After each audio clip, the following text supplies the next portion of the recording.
দর্শক, রবিজ ব্লগে স্বাগত জানাচ্ছি। বাংলাদেশ দল আরও একটি টেস্ট খেলতে নামছে। রাত পোহালেই জিম্বাবুয়ের বিপক্ষে দ্বিতীয় এবং শেষ ম্যাচটি খেলতে নামবে। চট্টগ্রামের সাগরিকে আসলে বাংলাদেশের জন্য অনেক কঠিন একটা পথ তৈরি হয়েছে, কেননা লম্বা সময় ধরে চট্টগ্রামের টেস্ট জিতে না বাংলাদেশ। সর্বশেষ 2018 সালে ওয়েস্ট ইন্ডিজের বিপক্ষে ম্যাচ জিতেছিল বাংলাদেশ। এরপরে আরও 7টি ম্যাচ খেললেও একটি ম্যাচ কেবল আসলে ড্র করতে পেরেছে, বাকি সবগুলো ম্যাচেই হেরেছে। এবং এর মধ্যে বেশ কিছু ম্যাচ আসলে বড় ব্যবধানে হেরেছে। আফগানিস্তানের মতো দলের বিপক্ষেও বাংলাদেশ দল হেরেছে। তো সবকিছু মিলে চট্টগ্রামের মাটিতে বাংলাদেশের ভাগ্যটা পরিবর্তন হবে কিনা সেটা নিয়ে সে ডেফিনেটলি একটা সংশয় আছে। সো এরপরও আসলে নতুন আশা, নতুন প্রত্যাশা নিয়ে বাংলাদেশ দল মাঠে নামছে। দর্শকরাও প্রত্যাশা করছে যে বাংলাদেশ দল এই ম্যাচটাতে অন্তত ঘুরে দাঁড়াবে। যদিও ক্রিকেট নিয়ে আসলে খুব একটা প্রত্যাশা নেই, দর্শকদের মধ্যে খুব একটা আশা নেই। ক্রিকেট অনেকটাই জৌলুসীন হয়ে গেছে।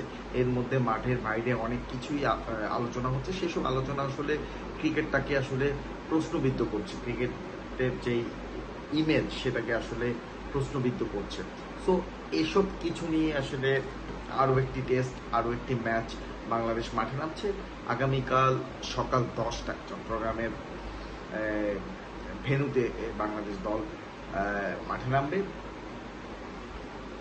বাংলাদেশ দলের যেটা আসলে সমস্যা ব্যাটিং, সেই ব্যাটিং প্রবলেমের কারণেই আসলে 3 ফরম্যাটের ক্রিকেটেই বাংলাদেশ দল যাচ্ছে তাই পারফরমেন্স করছে। টি-20 বলেন, টেস্ট বলেন, ইভেন ওয়ানডে। যেই ওয়ানডেতে বাংলাদেশ দল বেশ সাবলীল ক্রিকেট খেলতো, সেই ওয়ানডেতেও বাংলাদেশ কিন্তু সাম্প্রতিক সময় ব্যর্থ হচ্ছে। চ্যাম্পিয়ন্স ট্রফিতে হতাশাজনক পারফরমেন্স করেছে। তো এরপরও আসলে আশার পালের দোলা দিতে হয়, কারণ বাংলাদেশের ক্রিকেট অন্যতম একটা জনপ্রিয় খেলা। দর্শকরা এই খেলাটাকে পছন্দ করেন, যদিও নানা কারণে মুখ ফিরিয়ে নিয়েছেন। তবুও আশার আলো যে বাংলাদেশ অন্তত চট্টগ্রামে ভালো ক্রিকেট খেলে দর্শকদের আবার টেনে নিয়ে আসবে, সেই প্রত্যাশার কথা শুনিয়েছেন জাকির আলী অনি। আজকে ম্যাচের আগের দিন প্রেস কনফারেন্স এসেছিলেন প্রধান কোচ ফিল সিমন্স। তিনিও কিন্তু দর্শকদেরকে ধৈর্য ধরতে বলেছেন, দর্শকদের আবেগের মূল্য দেওয়ার প্রতিশ্রুতি দিয়েছেন। তো সবকিছু মিলিয়ে নতুন একটা দিনে, নতুন একটা ম্যাচে বাংলাদেশ দল ইন্টেন্ট নিয়ে ক্রিকেট খেলবে, ইতিবাচক ক্রিকেট খেলবে, সেই প্রত্যাশা করছি। সো এরকম একটা ম্যাচে একাদশে কিন্তু বেশ কিছু পরিবর্তন আসতে পারে। অন্তত 3টি পরিবর্তন তো প্রায় নিশ্চিত, যেহেতু চট্টগ্রামের উইকেটে ব্যাটিংয়ের পাশাপাশি স্পিনারদের একটু দাপট থাকে। স্পেশালি তৃতীয় দিন থেকে শুরু করে চতুর্থ পঞ্চম দিনে স্পিনারদের বাড়তি একটা সুবিধা থাকে। সেই জায়গাতে একাদশে কিন্তু বাড়তি একজন স্পিনারকে নেওয়া হতে পারে। সেই জায়গায় সবচেয়ে বেশি এগিয়ে আসলে চট্টগ্রামেরই ছেলে নাইম হাসান। নাইম কিন্তু এর আগেও বেশ কিছু টেস্ট খেলেছেন, বেশ অভিজ্ঞ। দলের সঙ্গে সবসময় তিনি থাকেন টেস্ট স্কোয়াডে, বাট সবসময় ম্যাচ খেলার সুযোগ পায় না। কালকে হয়তো একজন পেসার বলতে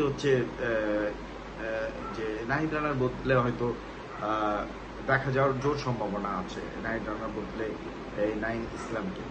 নাইম হাসানকে।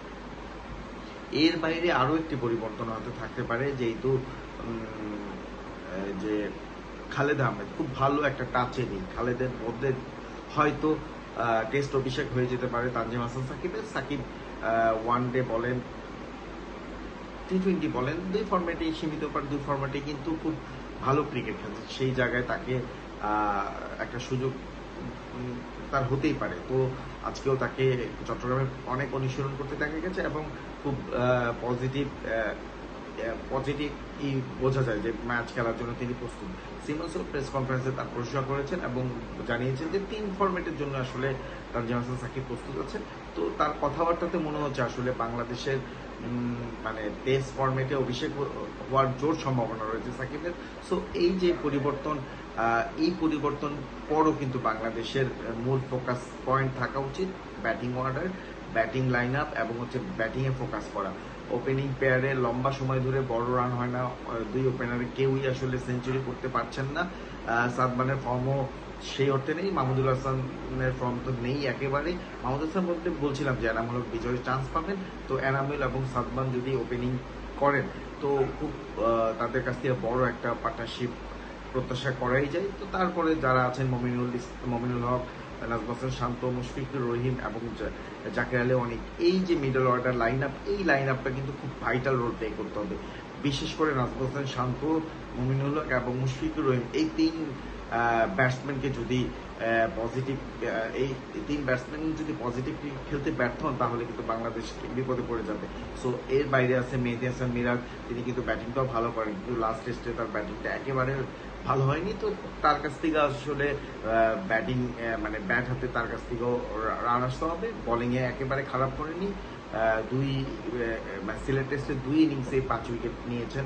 সো সবকিছু মিলে আসলে ব্যাটিং অর্ডারেই মানে ব্যাটারদের আসলে পারফর্ম করতে হবে। তারা যদি পারফরমেন্স করতে পারেন তাহলে আসলে এই চট্টগ্রাম টেস্টটা বাংলাদেশের জন্য কঠিন কিছু হবে না।